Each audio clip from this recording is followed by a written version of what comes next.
Hi, welcome to another episode of Meg and Law. And we're here today to talk to you about some more human design, astrology, astrogeography, and all kinds of interesting things like that. Meg? Yes. We're back. We thought we were lost and then we found ourselves. Yeah. There's been quite a gap between our last recording and this recording, and there's just been so much going on. There's been a lot of Mercury energy and lots of changes, and it's been with this last retrograde, we felt like that everything was preventing us from actually recording and making this happen. Yeah. And it's kind of ironic that we're going to talk about Saturn today, and it's like the need for control, getting things right. It's very real too. And that's been quite the theme through this last retrograde, is that Saturn energy of wanting to have control and then not having control, and Mercury just kind of taking control and affecting all kinds of communication, connectivity, everything that's related to wanting things to be a certain way and it not being, and having to, I guess, surrender. Yeah. Like we're in the midst of retrograde season. So like there's like 6 planets on retrograde at the moment. So that's probably also, we love to blame Mercury for everything, but it's probably a little bit of everything. It's like a bit of a fruit salad out there. Yeah. I'm Awesome. going to let you lead the conversation with regards to Saturn and introducing Saturn, talking about it, because we just don't get to talk enough about Saturn in these forums, you could say, or just generally, because Saturn is quite scary. He's very male dominated, authoritarian. And whenever someone hears they're going to be on a Saturn line, or there's a Saturn exalted in their chart, or Saturn, everyone's like, oh. And there's a scariness about it, because it's like, well, that energy is not an energy people want to identify with, and it's an energy we struggle with. So would you like to share a little bit more about Saturn? Yeah, so I think Saturn is one of the big players in my chart. So I was born on a Saturn line, a Saturn relationship line. And actually, my South Node is ruled by Saturn as well. So maybe that's also kind of relevant, I guess. But yeah, so Saturn for me in astrocartography is, we think of the need for, Saturn likes control, it likes order, it's self-discipline, responsibility, hard work, and that doesn't sound as glam as all as some other lines that people are kind of gravitate towards. It's not filled with optimism or anything like that. It's actually, have you done all of the tick boxes? Have you done everything you needed to do? And oftentimes we think of Saturn as like, a father figure. It's like, have you done all your schoolwork? Then you can go out and play, all of that sort of stuff. But if you think of astrocartography Saturn lines as lines that actually want a detailed itinerary. So if you're going on a holiday and you're looking for a place like an all-inclusive, detailed order of events, you wake up at breakfast, then you're going to a tour at 10 and you're coming back for a buffet lunch, and all of the times for everything. Saturn would love that. So a Saturn organized itinerary would be good. If you're living on a Saturn line, it does become quite tricky. I suppose you have to look at where your Saturn is placed in your chart. For me personally, my Saturn is in my 6th house of work and health. It's next to sitting right on top of my Mars. Both of them are in Libra. So it is taken me a long time to sort of understand what it needs, because I like structure, I like routine, I like all of the idea. I like the idea behind having order, to chaos and control and all of that. But my Mars in Libra really likes to think, a lot, and like mull over different options and, balance out everyone else's needs in the room. And so growing up, living on that Saturn line, I felt that need was the control of other people, kind of rules were given to me, not discussed with me. That need for responsibility, being wiser beyond my years, and on all of that. Not that I didn't have like an awful childhood, but I did feel like there was a lot of control put on me. And only later in life have I realized that what you need to see Saturn is it's coming from a place of love. It's sometimes not the fun things you want to do with your life, but it really is trying to support you. And if you can think of Saturn as a support, I think it changes the characteristics of Saturn a little bit. It's like, it can be serious, but it's more, looking after you from love, like from a loving point of view. Other options, other things that Saturn can actually offer us is balancing or stabilizing our emotions, so grounding us. If we have issues with control or tendency to overwork and burn ourselves out, Saturn can kind of slow things down a little bit for us and help us ground ourselves and stabilize ourselves. So that's another positive to Saturn. And I've somehow always have lived in a place that has some Saturn energy to it. It's like I'm drawn to it. So I went from a Saturn relationship line, and I've moved now to a Saturn line that's more linked to my health. And I do find that my energy stabilizes quite a bit. So if I look at my Mars placement sitting next to my Saturn, my Mars placement wants the physical activity that I do, because it's in Libra, it wants it to be pretty and it wants to be nice. And so if I do a small walk, or like nothing too overexertive, but like if I do a nice walk out in nature, I immediately feel that sense of comfort that comes from Saturn, of like just grounding myself a little bit. So I realize I'm probably not still selling Saturn, going like, move to your Saturn line. It sounds fun, doesn't it? And then everyone's like, this sounds boring. We don't want that. But it is. It's dependable, and it's stable energy. And you put in the work and you get rewarded. I've got a lot of clients that have lived on Saturn career lines and had very successful careers because of it.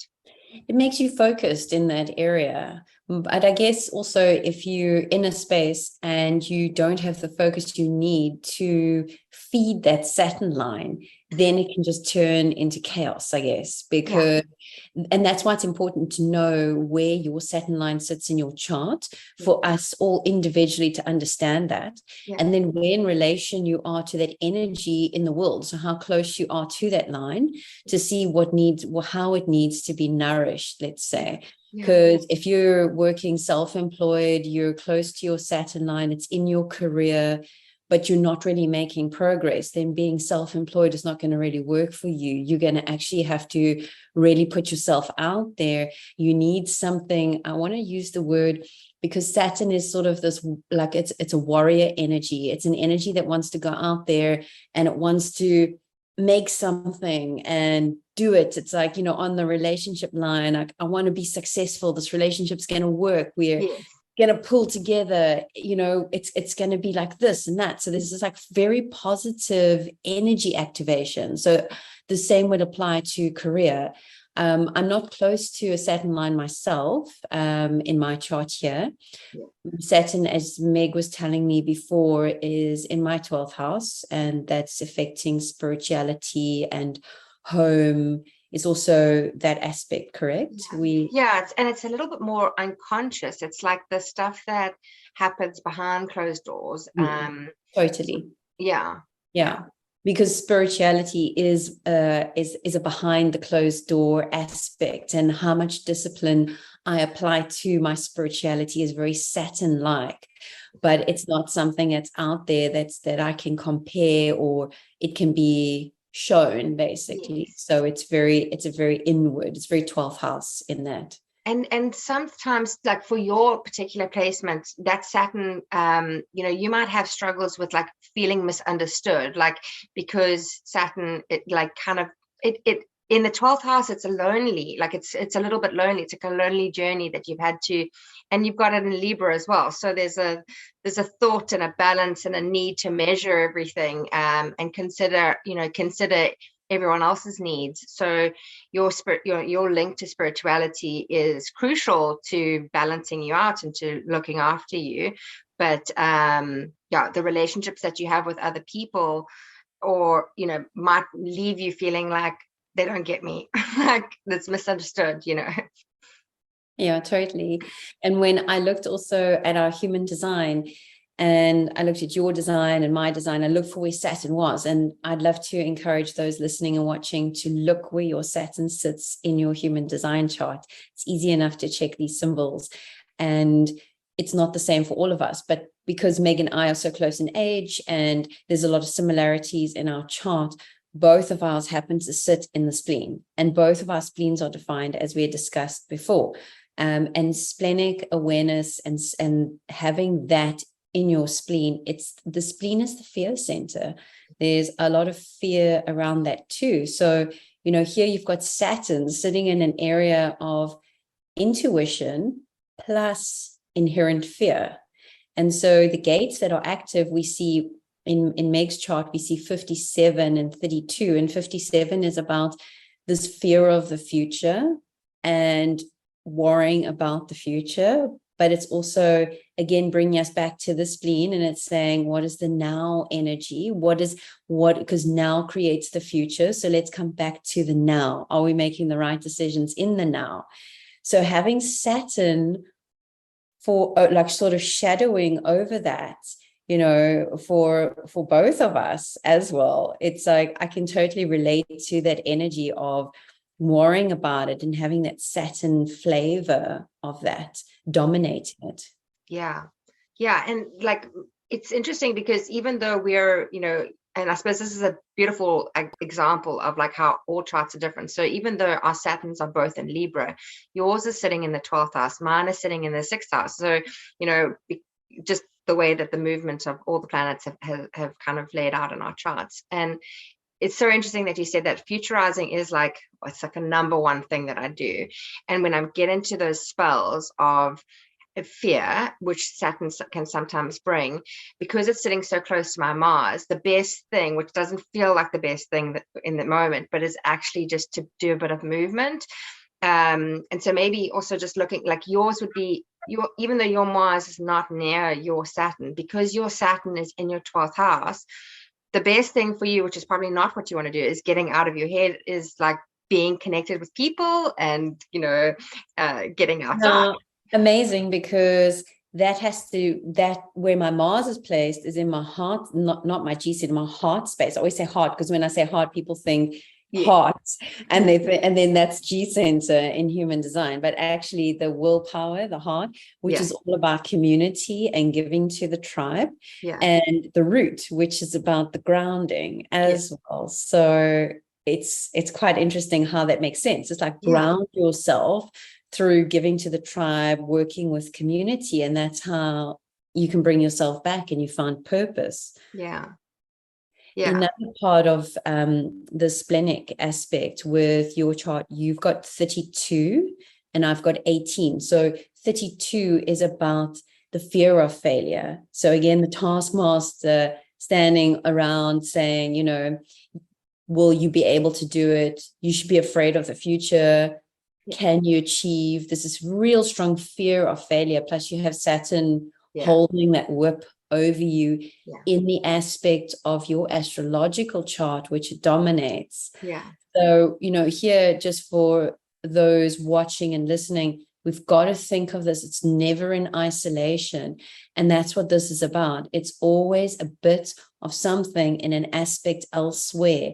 And that's what makes the whole. It's a bit like the pie. So, that having that in your 6th house, that fear of failure, it's going to translate the splenic aspect into that field of your beingness. And for me, it's fear of authority. I have this terrible fear of authority inside of me. And authority is this very dominating, but very Saturn energy. Here it is. It's saying it's very Saturnian. So as soon as somebody starts to dominate authority over me, I have this like, it's a lot. It's a lot to deal with. And I can retaliate in various ways. Like I don't want to be controlled or fearful of the control. Yes. And then all of that actually activates all, you've got other things in Scorpio and whatever that goes, well, screw you. And, you kind of like dig your heels in or whatever. And for me, I have Aquarian energy. So it's just like, I just rebel against it. And that's like, even it's kind of the best example that I can give you is that, whatever your parents' advice was when you were a kid and you were like, screw that, I'm doing it in the opposite way. And it's just like, it's that Saturn going, have you got all your boxes ticked? Have you been responsible? Don't commit to your, to this if you're not going to do the hard work. And then I go, I'm going to do it, rebel, or I'm not going to do it, rebel. And what you actually said there about committing to it and then doing the work made me think of a chart that I was looking at a few weeks ago, where Saturn was dominating the sacral area. So it generated a chart, and it was happening in the sacral. And it was all about, the overcommitment, the generator energy. Yes. Once I go into this, how do I push myself? So for those generators, manifesting generators, listening to this, check where that is in your chart and how you commit to that Saturn energy inside of yourself, because those will also be places where, for instance, if for the sacral, you could be depleting energy and pulling yourself right to the ends of your capacity, or it could be in your head as well. And then it's this like, you are your own worst enemy. Jesus. We always think of Saturn as like the unfun, aspect, but actually sometimes understanding it is actually, it's with everything in this chart. It's like, you take a journey of like, okay, your sun, your moon, your rising, and then you just start exploring all of these other aspects and realizing, that they're all interconnected and you can't move away from it. So best you understand what it is you're working with. I think Saturn would appreciate if you just did a bit of research on it. Very Saturnian there. From the mouth of Saturn to the ears of the listeners. It's my South Node going, yes, we love a plan. Let's do a plan. Well, thank you so much for taking the time to watch, to listen, to be part of this. We really appreciate the support. If you'd love to connect with us, see below, all the info is there.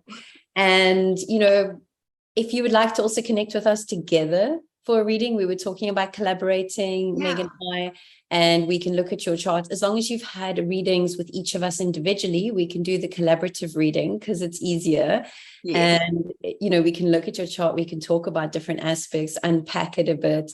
So contact us. We'd love to hear from you. And we're going to, what's our end line? Love you and leave you. Love you and leave you. We need like an outro tune, like do do do do. Yeah. You do the singing. I'll just do the dancing. I'll make the noises. Yeah. Bye. Bye.